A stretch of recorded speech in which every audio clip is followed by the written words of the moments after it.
All right, good morning, Grace Church. Great to see you here. If you are a guest with us today, my name is Wes. I'm one of the pastors. I want to welcome you here in person and those that are with us online. It's good to be in worship together. I want to let you know a few things that are coming up. The first is that our first weekend worship service is a great opportunity for you and maybe somebody that you know in your life.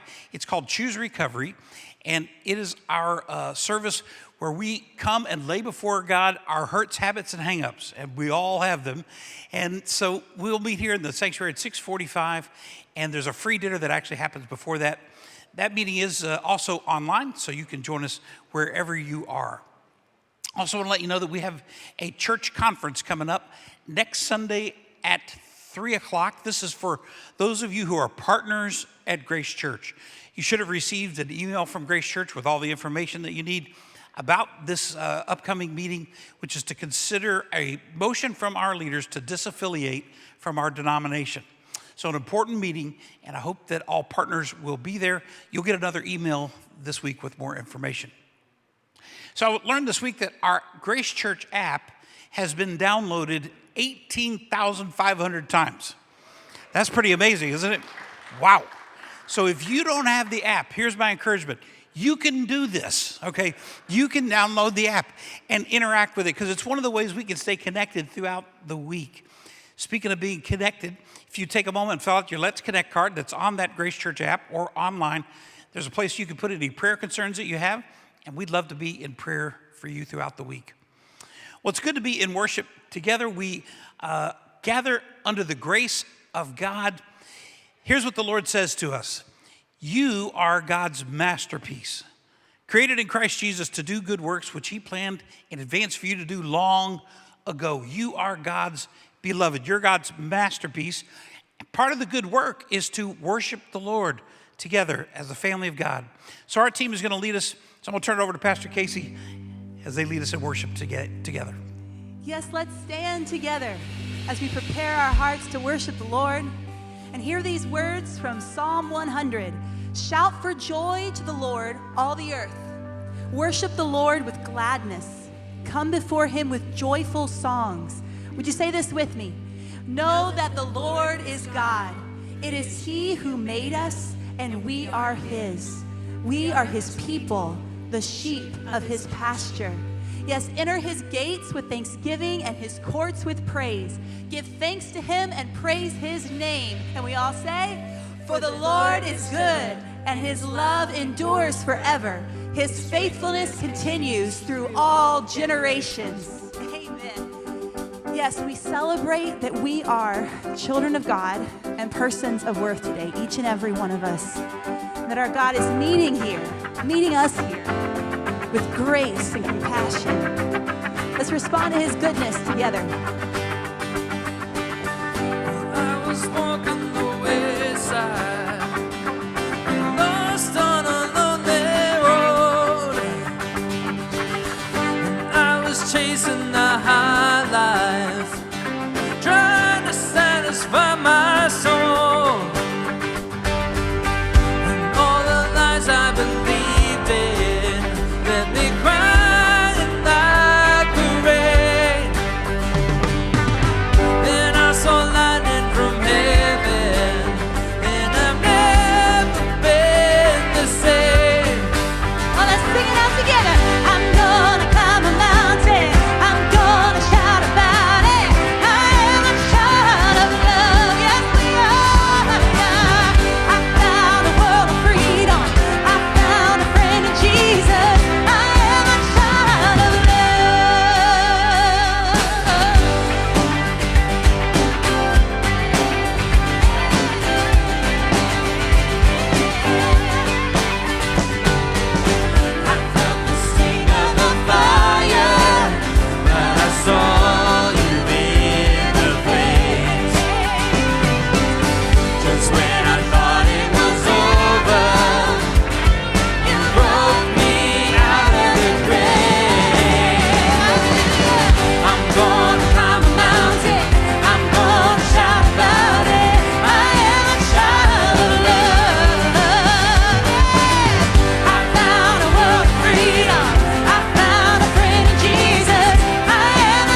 can change the way I belong to you. Yes, I do. Nothing can separate. Let's sing that together again. Nothing can change the way you love me. Nothing can change the way. This is good news. I belong to you. Yes, I do. Nothing can separate. I'm gonna climb a mountain. I'm gonna climb a mountain. I am a child of love. I am a child of love. I found a world of freedom. I found a world of freedom. I am a child of love. I'm gonna climb a mountain. I'm gonna shout about it. I am a child of love. I am a child of love. I found a world of freedom. I found a friend in Jesus. I am a child of love. Yeah. Oh, I am a child of love. Yeah. Oh, I am a child of love.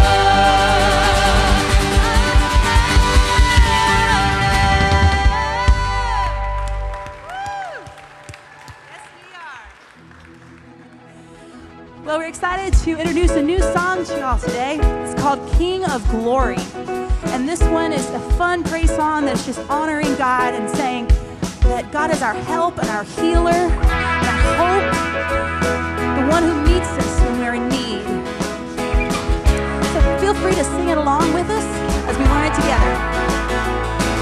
Oh, don't lose heart, oh my soul, oh my soul. Don't give up, there is hope, there is always hope.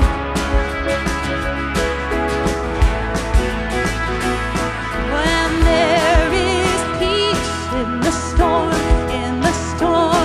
no, don't forget, He is Lord of all. Oh, there is a King of glory, there is a God who saves, one who is strong and mighty, freedom is in His name. Open the gates of heaven, lift up a shout of praise. There is a lion roaring, Jesus the King of glory. So lift your eyes, stand in awe, stand in awe. There is one, only one, where my help comes from. Oh, the King of glory. There is a King of glory. There is a God who saves, one who is strong and mighty. Freedom is in His name. Open the gates of heaven, lift up a shout of praise. There is a lion roaring, Jesus the King of glory.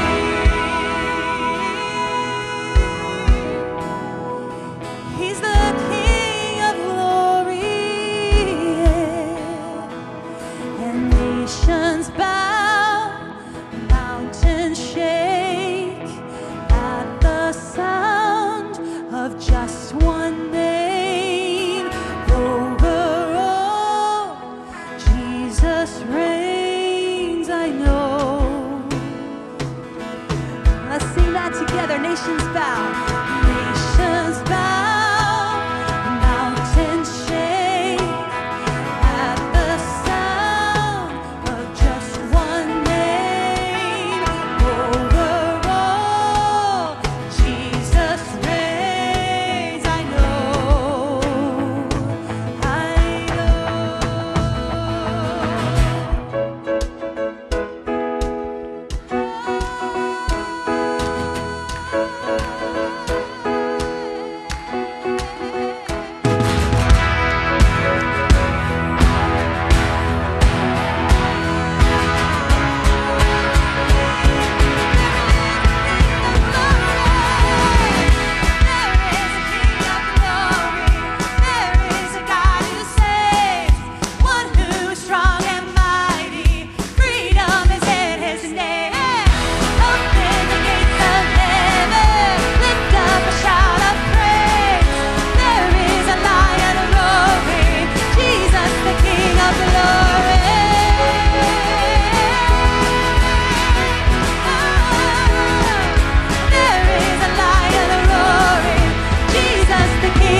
you've been walking the same old road for miles and miles, if you've been hearing the same old voice tell the same old lies, if you're trying to fill the same old holes inside, there's a better life, there's a better life. If you got pain, he's the pain taker. If you feel lost, he's the way maker. If you need freedom or saving, he's a prison shaking savior. If you got chains, he's a chain breaker. We've all searched for the light of day in the dead of night. We've all found ourselves worn out from the same old fight. We've all run to things we know just ain't right. There's a better life, there's a better life. If you got pain, he's the pain taker. If you feel lost, he's the way maker. If you need freedom saving, he's a prison shaking savior. If you got chains, he's a chain breaker.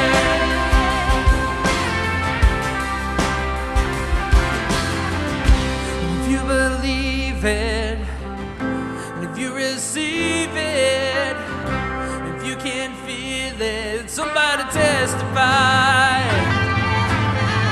And if you believe it, and if you receive it, and if you can feel it, somebody testify, testify. If you believe it, if you receive it, if you can feel it, somebody testify. If you got pain, he's a pain taker. If you feel lost, he's a way maker. If you need freedom saving, he's a prison shaking savior. If you got chains, he's a chain breaker.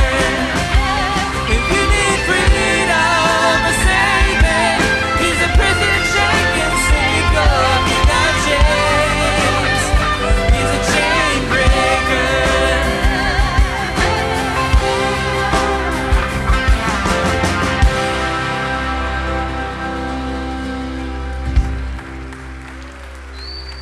You may be seated.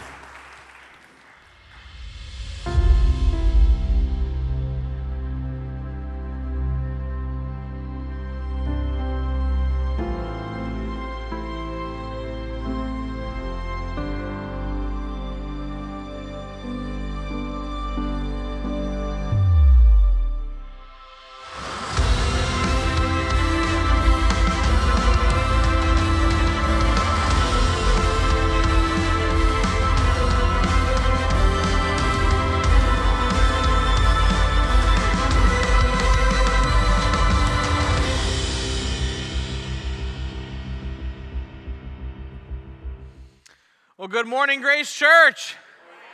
Oh, I'm so glad that you're here today. My name is Taylor Brown. I serve on staff as the pastor of youth ministries, and I want to thank you whether you're here in person or online.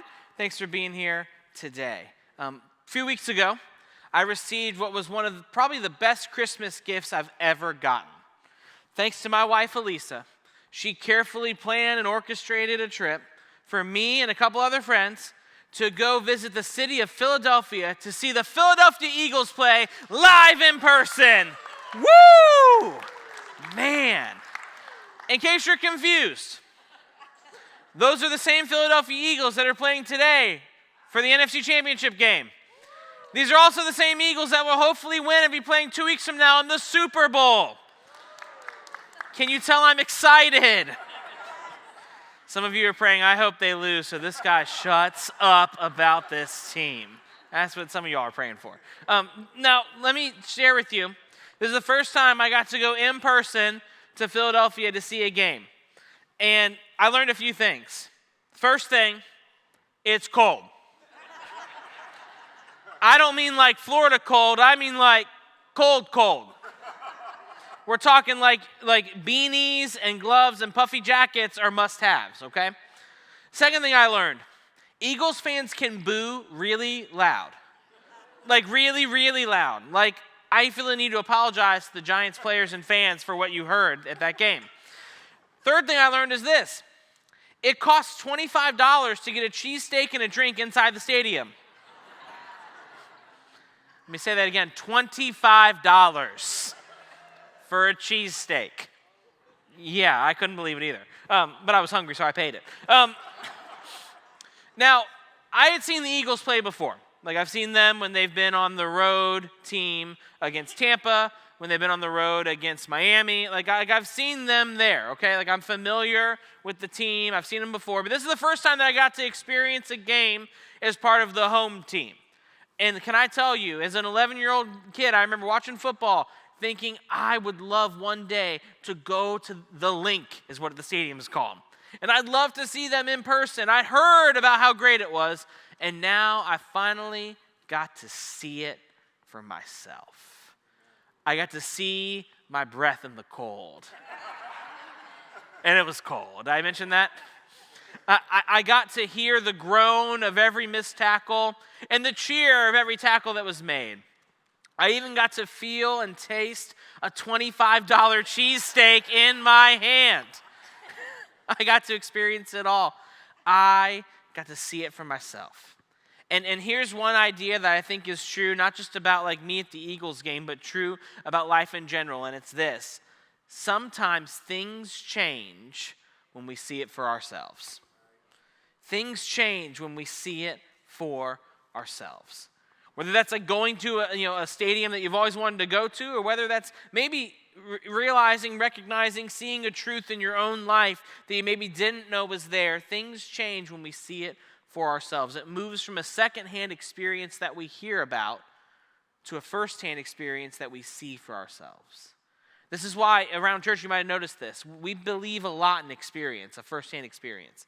That's why in youth ministry, for our middle and high school students, we really try to do our best to help students develop a firsthand faith. Not a secondhand faith that's borrowed from somebody else, but a firsthand faith that they can see and own for themselves. That's why at church, for you guys and for our students, we encourage people to get up and serve somewhere in our church or in our community. Because we believe there's power in seeing what happens when you serve, doing it yourself, experiencing it yourself. That's why our friends in the recovery world, we share testimonies here as a recovery ministry at Grace Church. We share testimonies because we want people to share about their own personal experience of how God freed them from addiction and affliction. See, we believe in the power of experience, and sometimes you just got to experience it for yourself. And that same truth, that same principle, brings us now to our story in Nehemiah. For those of you that haven't been here past couple weeks, a couple weeks ago, we kicked off a series called Rebuild. And we're slowly walking through the book of Nehemiah. You can find it in the Old Testament. And Nehemiah tells the story of, guess who? Nehemiah. Good job, you're 1 for 1 today. Nehemiah tells the story of a person and the big rebuild behind what's going on with Nehemiah. The reason we call it rebuild is because Nehemiah is trying to rebuild the city of Jerusalem. Now, remember history lesson. Pastor West shared a lot of this with us last week. Remember history lesson here. So, thanks to a conquest from King Nebuchadnezzar, the city of Jerusalem lies in ruins and its people are exiled to Babylon. So Nehemiah is living at this time in Persia, in the capital of Persia. And so Nehemiah gets this word, gets this message that God's people are back in Jerusalem and they are in trouble. The city is in ruins. Nehemiah gets this message, and immediately we see Nehemiah, he cries out to God. He begins to have this time of lament and sorrow and mourn. And then he seeks permission from the king of Persia, because Nehemiah at the time was the king's cupbearer. That's no small job. So the cupbearer of the king asks the king if he can go for a time to the city to rebuild the walls. Once again, you think the king thought about that? Like, let's see, do I want to let the guy who drinks all my drinks see if they're poison go for a little bit? It's a big decision by the king too.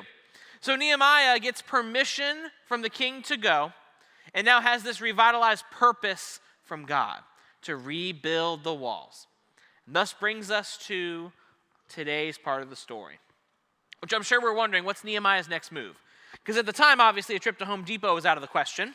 So, like what was going to happen? How was he going to start this rebuild? What was next? What was next? Well, we're going to see today that Nehemiah does something that I think might surprise us. And so to help us read this, I want to invite up Alec. Alec is one of our students in our youth ministry. And Alec is going to read for us the verses that we're going to be focusing on today as we see what the next part of Nehemiah's rebuild story is. So would you welcome Alec this morning up here? What's up, man? Go ahead. I went to Jerusalem, and after staying there 3 days, I set out during the night with a few others. I had not told anyone what my God had put in my heart to do for Jerusalem. There were no mounts with me except the one I was riding on. By night, I went out through the valley gate towards the Jackal Well and the Dung Gate, examining the walls of Jerusalem, which had been broken down, and its gates, which had been destroyed by fire. Then I moved on toward the Fountain Gate and the King's Pool, but there was not enough room for my mount to get through, so I went up the valley by night, examining the wall. Finally, I turned back and re-entered through the valley gate. Awesome. Can we go for Alec one more time? Thanks, man. Appreciate it. All right, so we see Nehemiah's next move, Nehemiah's next step was very specific, and it was to examine the walls. Now, I'm going to be honest. If I were sitting where you are, if I weren't a pastor, I'd be going, can you just give me the 5-step plan already for how to rebuild my life? Like I know we spent 2 weeks, right? God's the foundation of our life. That's good. And we need to stay prayerfully alert. Also good. But now you might be like, let's go, right? Like I want to go to a part of the wall, rebuild, let's get this thing moving. And Nehemiah doesn't pick up any tool. Instead, what Nehemiah does, he spends time examining the walls for himself.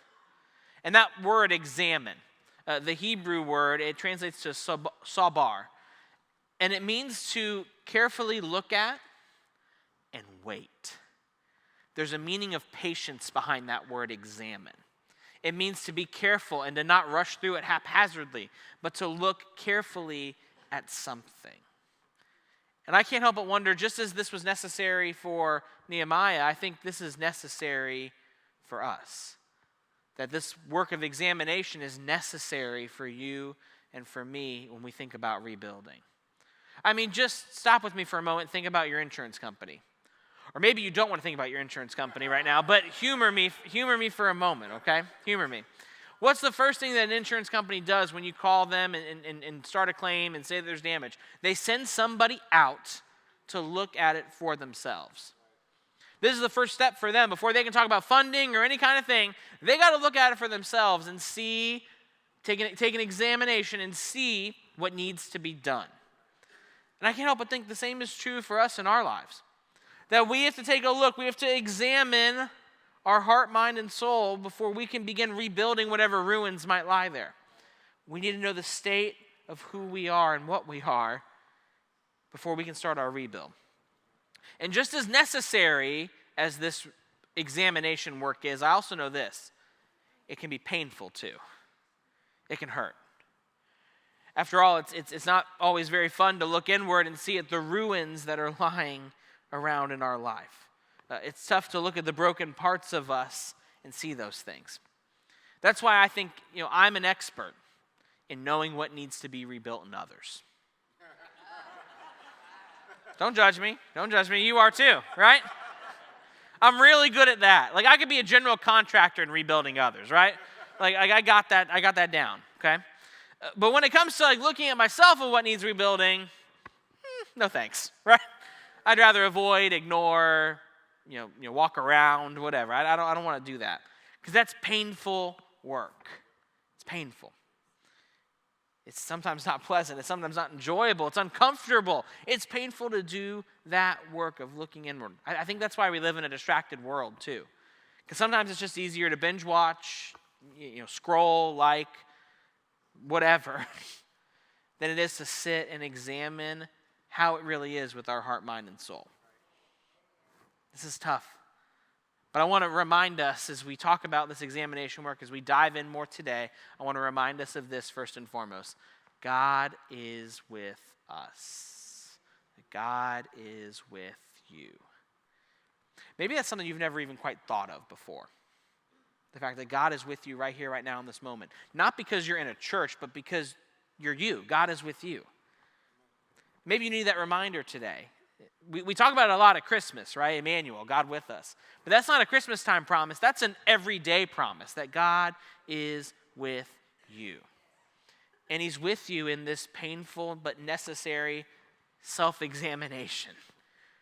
Because we want to rebuild, if we want to restore, if we want to welcome God in to do that, we have to know what exactly we're welcoming him into. And so I want us to look at the verses that we just read. I want us to look at those again. And this time we're going to look at 3 specific things that Nehemiah did that I think kind of impact what we can do today to live into this holy work of examination that God does with us. So here's the first thing. We can see the first part of this verse. What did Nehemiah do? The first thing he did is he says, I went to Jerusalem. Say that with me. Ready, set, go. I went to Jerusalem. And after staying there 3 days, I set out during the night with a few others. So the first thing Nehemiah does is go to Jerusalem. Now, this is not like a 20-minute drive right around the corner kind of thing for Nehemiah. See, Susa, the capital of Persia, is about 900 miles from Jerusalem. This was a long journey Nehemiah went on. Scholars think it took about probably 3 months for him to complete this journey. This is not like a short trip, right? This is a big commitment that Nehemiah makes to travel to Jerusalem. And at this time, at this point, Nehemiah had not seen for himself the destruction. I want you to catch this. That Nehemiah had only heard about the destruction secondhand. And what did he do when he heard about it? Think back. He mourned, he grieved, he lamented. And so now Nehemiah moves from having this secondhand story, or secondhand, he heard from it secondhand, to now he's entering into this firsthand experience where he sees the destruction for himself. And the text doesn't pick up on it here, but I think we can reference Nehemiah 1, just a chapter earlier. And we'd have to say that Nehemiah probably felt pretty strongly about what he saw. This city that he loved, the people that he cared about, it's just lying in ruins. Think about the emotion Nehemiah felt in that moment, the sorrow, the grief, of not just hearing it secondhand now, but seeing firsthand the destruction. It probably changed something in him, didn't it? See, we've been hosting, some of you might not even know this, so in our family center parking lot, there's a shower and bunk trailer, and we got all these trailers here, a tool trailer. We got all these things because we've been hosting disaster response teams from all over the nation over this past year to rebuild from Hurricane Ian. And so a lot of the times the teams will come in, and when they go to Pondella or they go to the beaches or they go wherever, they all say it differently, but the common theme is the same. And they say, we've heard about this on the news. We've watched videos on our phone. We've heard of this from wherever we live. But it's just different seeing it for ourselves. It's just different seeing the destruction right in front of us. I had a similar experience to this a few years ago when I got to go to Nicaragua, or Esteli, Nicaragua to be exact. And I visited a community of people in La Cruz, which is right by the Esteli dump. Now, this community of people, Grace Church has been connected with them for many years. And we got to go visit them on our trip. And when I say they live right by the Esteli dump, it's basically, the whole dump is there, and then they have this little community where their houses are here. And they primarily work in the dump. They play in the dump. There's a picture of it here when I got to go and visit. And so I had heard for lots of years about this place, about these people. And I felt bad. I'm like, oh man, that's so tough. That's so tough. And then I got to go. And as I'm walking up to the community and the dump, my senses went into overdrive. So I finally saw for myself, saw with my own eyes, the piles of trash that went for miles. And I saw kids, probably, some is even the same age as my daughter now, Gemma, buzzing of flies because there were so many flies. And all I could feel was them just kind of landing on my head and kind of crawling around. And what happened in that moment is my heart broke and my love grew for this community like it never could have otherwise. It was one thing to hear about it in Cape Coral, and it was another thing to go and experience what life was like and see it for myself. I was transformed in that moment through that experience. And I think we would agree that experience is a catalyst for transformation. So what does this mean? What does this lesson from Nehemiah teach us today? Here's what I think it means for us. I think it means that we have to be willing to go there. Like, we have to be willing to take the step and go to the place, whether it be physical in our outer world or whether it's a place in our inner world, to examine the ruins. We have to be willing to take the courage and confidence to go there to look at it for ourselves. So here's the second thing Nehemiah does. He goes to Jerusalem, and then he says this. He says, I had not told anyone. Say that with me. Ready, set, go. I had not told anyone what my God had put in my heart to do for Jerusalem. So Nehemiah, there's this very specific mention in the text that he didn't tell anybody what he was doing. That he waited for this, that he didn't share it with anyone at the time. There was a couple people with him, we saw that from the previous verse, but that he didn't share overall what he was doing. And that seems like really countercultural idea today, doesn't it? Because thanks to social media, we share a lot of things with a lot of people, right? So when I was writing this message, I was like, let me just pull up let me pull up my Facebook. I'm scrolling. And we share with people, these are all true, we share with people what we ate for lunch, where we went for vacation, what our dog did 10 minutes ago, who we're rooting for in the Super Bowl, go Birds.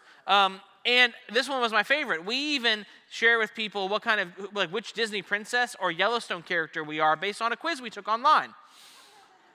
We share a lot of things with a lot of people, right? Constantly sharing. We overshare in today's world, if I'm being honest. But I can't help but look at Nehemiah waiting to share this big thing that God gave him and think that it's attached to some wisdom. Because Nehemiah was a wise dude, and I think he knew that timing is important. Did you know that there's a wrong time to say the right thing? Did you know that there's a bad time to say a good thing?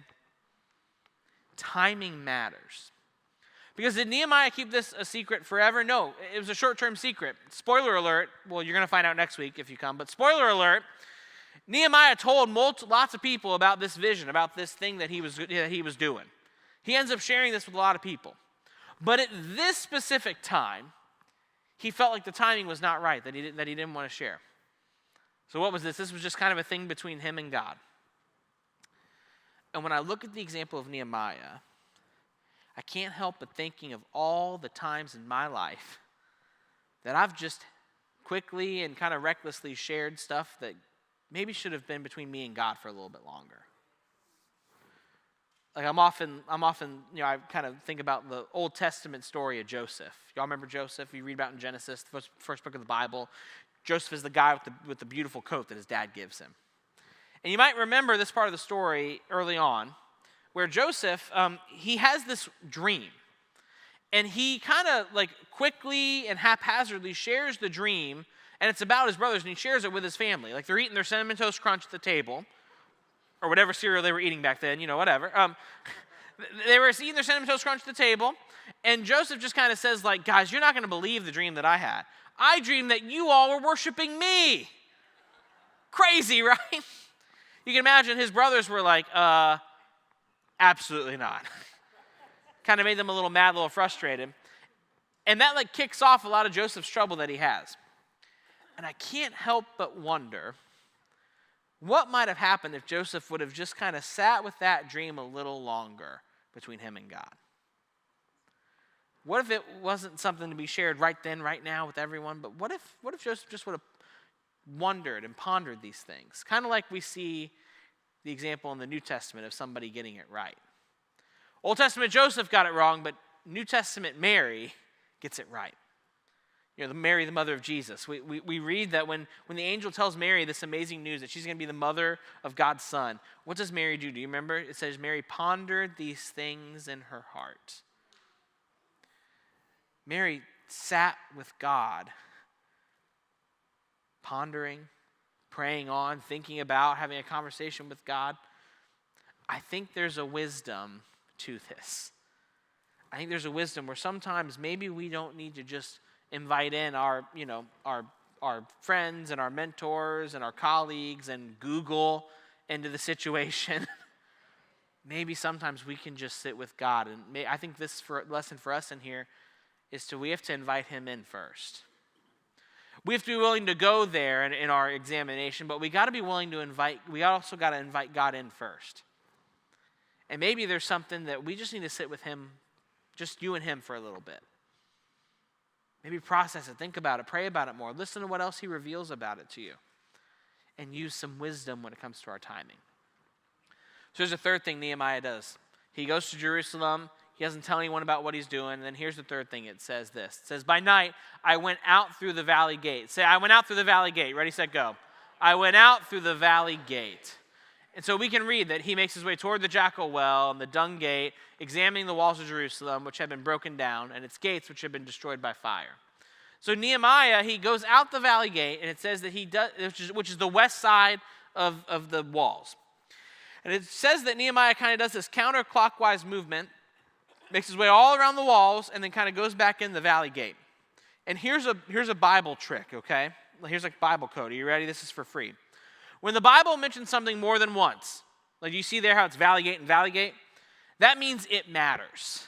And we need to pay attention to that. So the valley gate, scholars say that it led to two prominent valleys during that time, the Kidron Valley and the Hinnom Valley.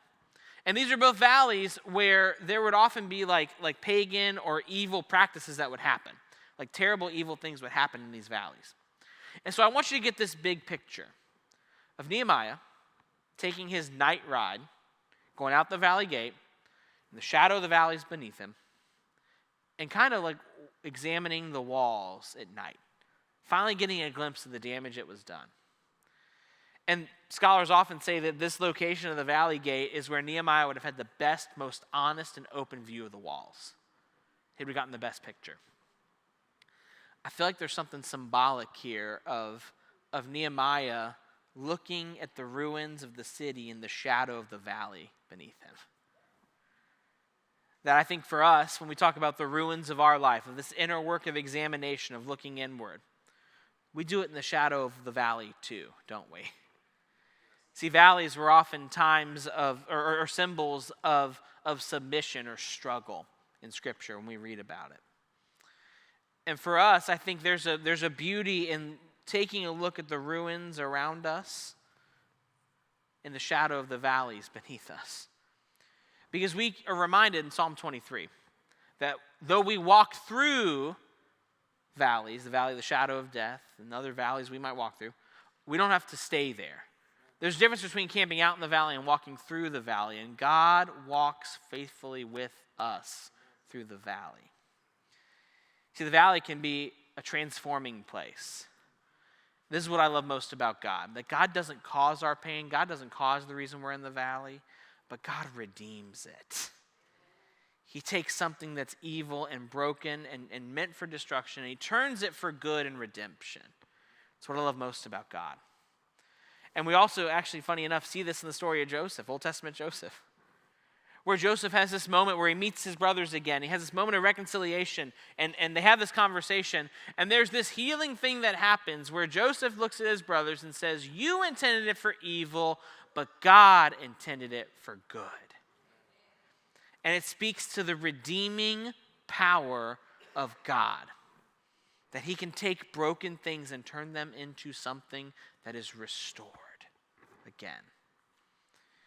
So when we put all this together, what Nehemiah did, he went to Jerusalem, he went through the valley gate, and he went and didn't tell anyone. When we put all this together, here's what I think the lesson is in all of that. Are you ready? It's this: that rebuilding begins when I am willing to enter the valley of truth. Would you read that with me? Ready, set, go.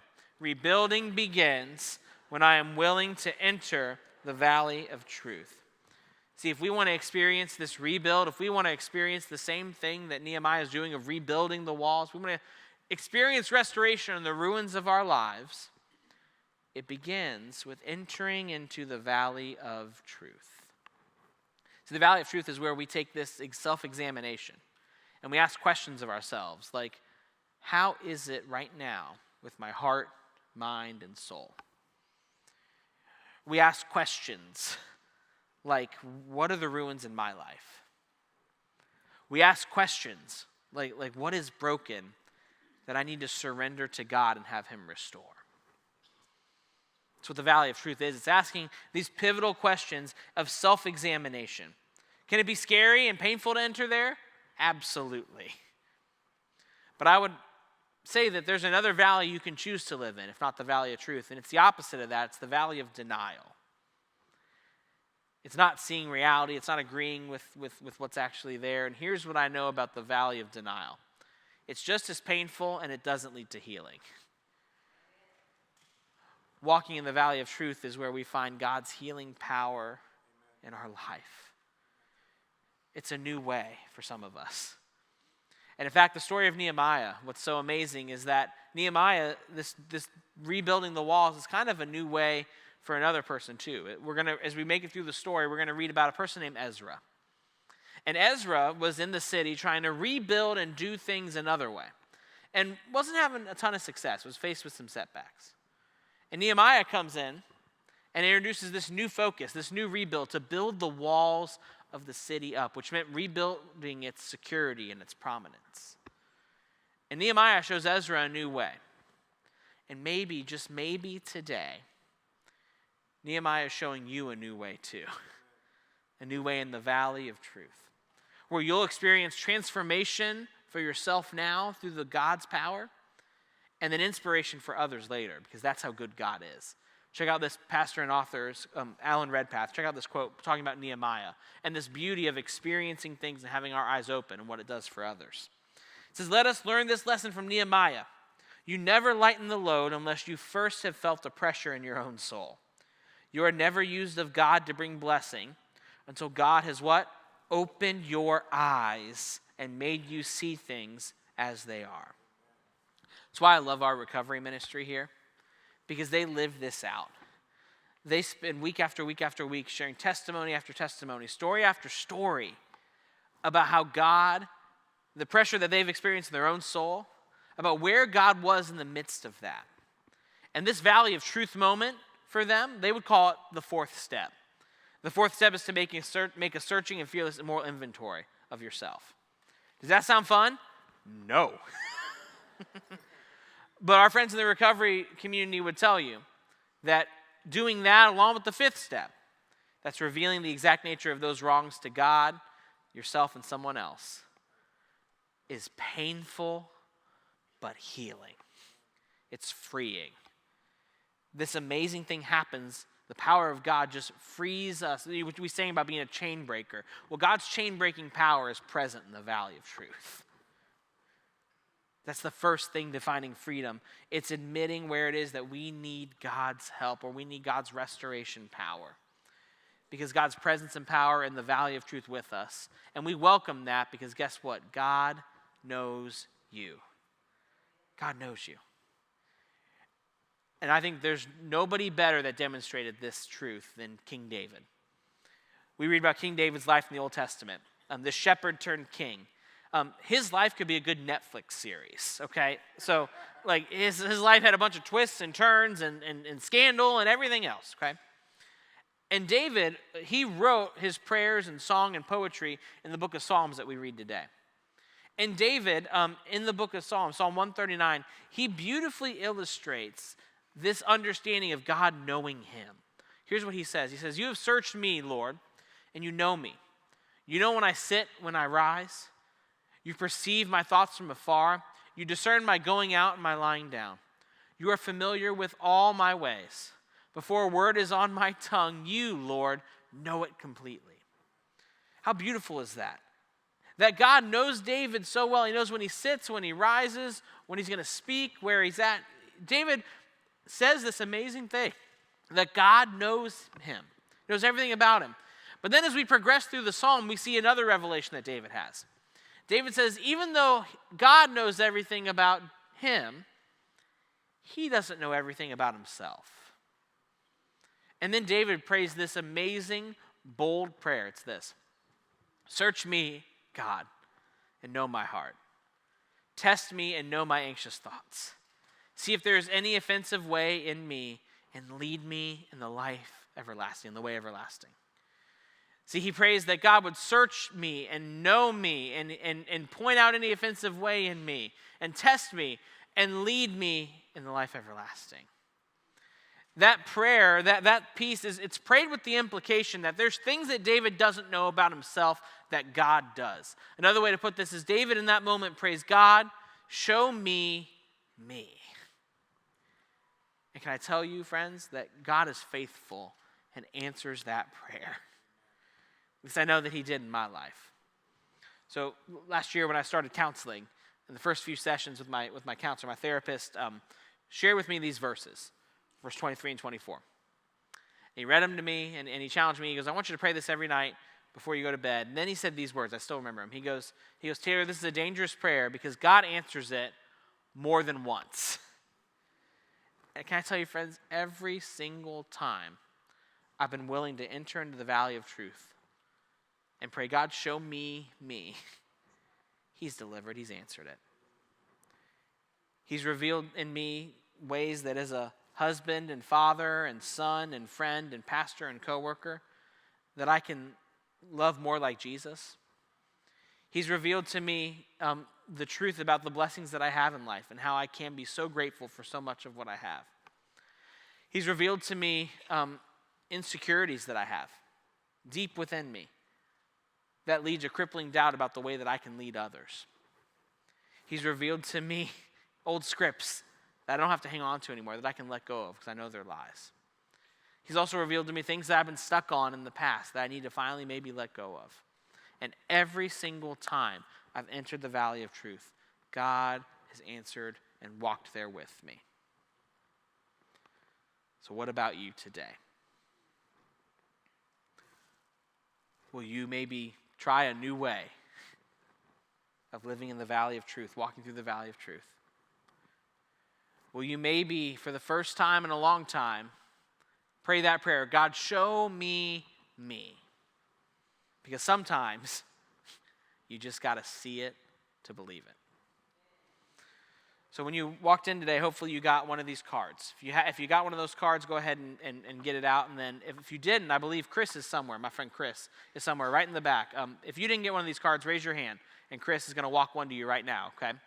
So be patient as Chris makes his way. And there should be pens in the seat back in front of you. So I want you to grab this card now as Chris gives it to you. And then grab a pen. And so what we want to do right now in this space, we have a few minutes left, is we want to give you the space to enter into the valley of truth today for you. So on this card, you'll see up top, it's Psalm 139, 23, and 24, what we just saw on the screen. And then beneath it, there's some blank space, some lines for you to write down, whatever it is that God speaks to you.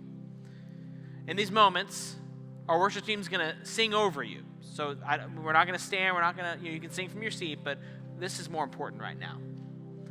I want to invite you to read those verses a few times through. Read them quietly to yourself. And then I want to invite you to take a pen and write down what it is that God's speaking to you, what it is that God's saying to you. When you say, God, show me me, what does God speak to you? What truth does he have about you that maybe you need to know about yourself and see for yourself? Take a few quiet moments to do this. Our worship team is going to sing over us about how we look to God, and especially right now. So let's worship together, read these verses, and respond.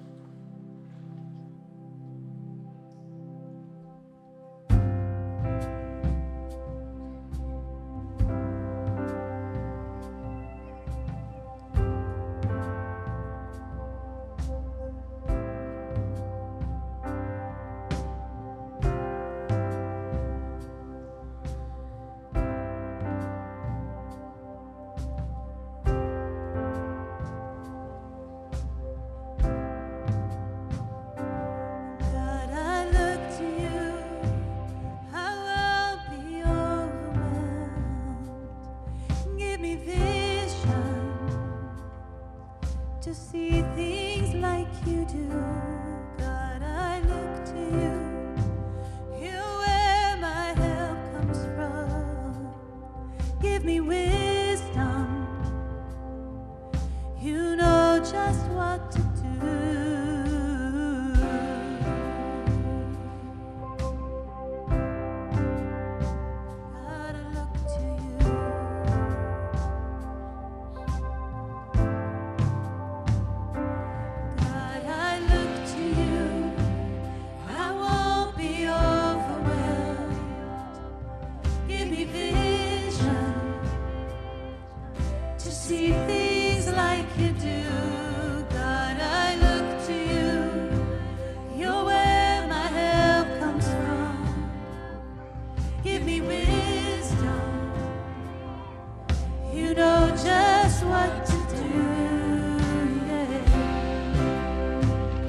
feel free to stand with us as we respond to the goodness of God together and the work of God among us this morning.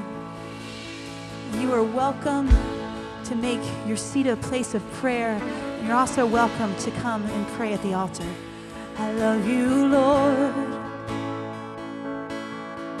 Oh, your mercy never fails me. And all my days I've been held in your hands. From the moment that I wake up until I lay my head, oh, I will sing of the goodness of God. And all my life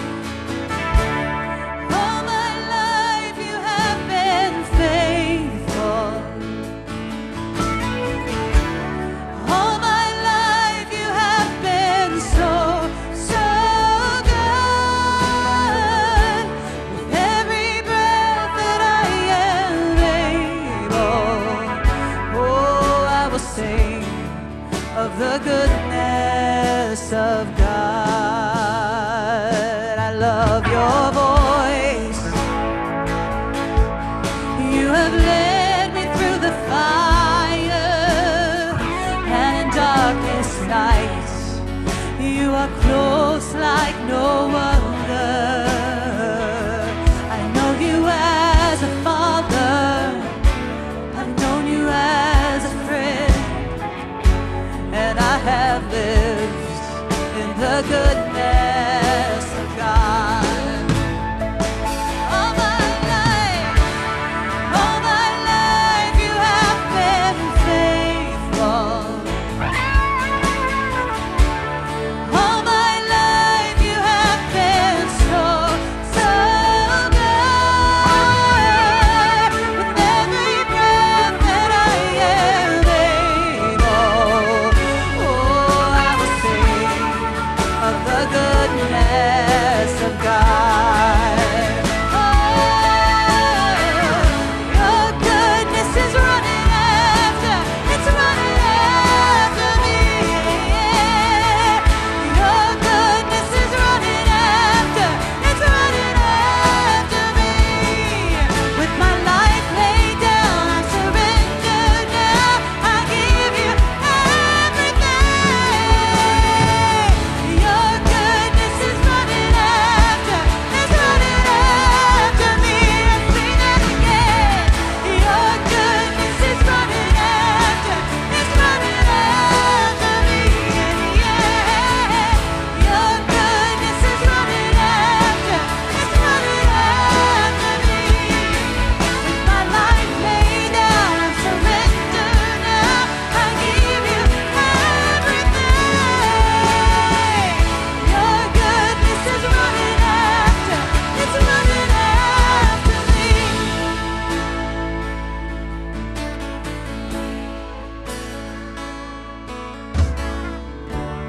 All my life you have been faithful. All my life you have been so, so good. With every breath that I am able, oh, I will sing of the goodness of God.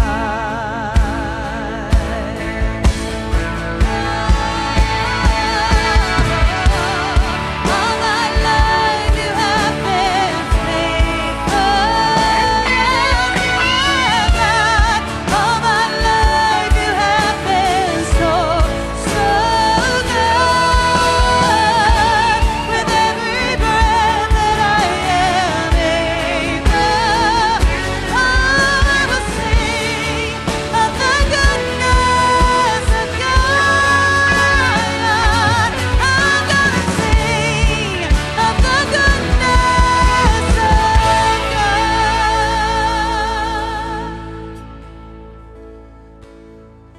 So those are true and good words, aren't they, this morning? Those are true and good words to sing. And my prayer for you this week is that you take that card with you. So that's not meant to turn in, that's meant for you to have. and for you to continue praying that prayer. God, show me me.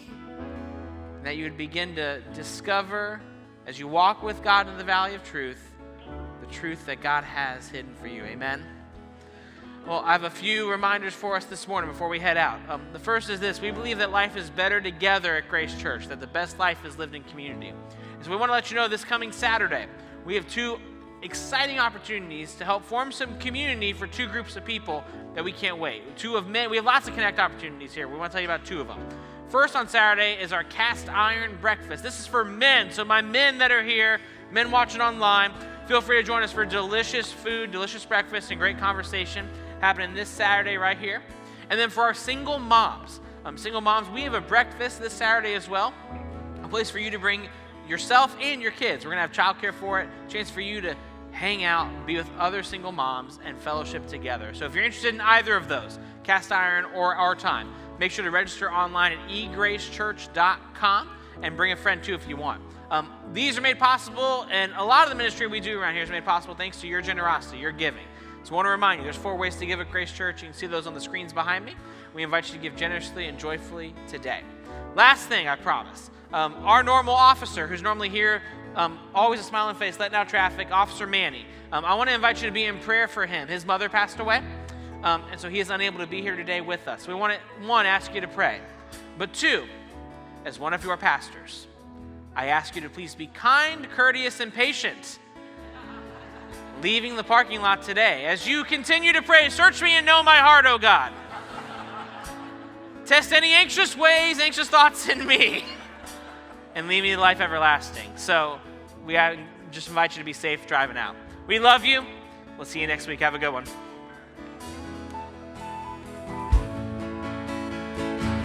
Your goodness is running after, it's running after me.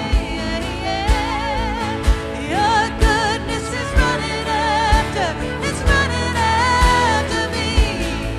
With my life laid down, I surrender now. I give you everything. Your goodness is running after, it's running after me. Your goodness is running after, it's running after me. Your goodness is running after, it's running after me. With my life laid down, I surrender now. I give you everything.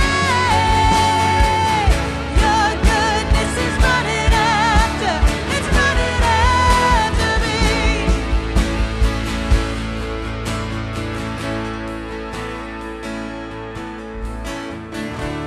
And all my life you have been faithful.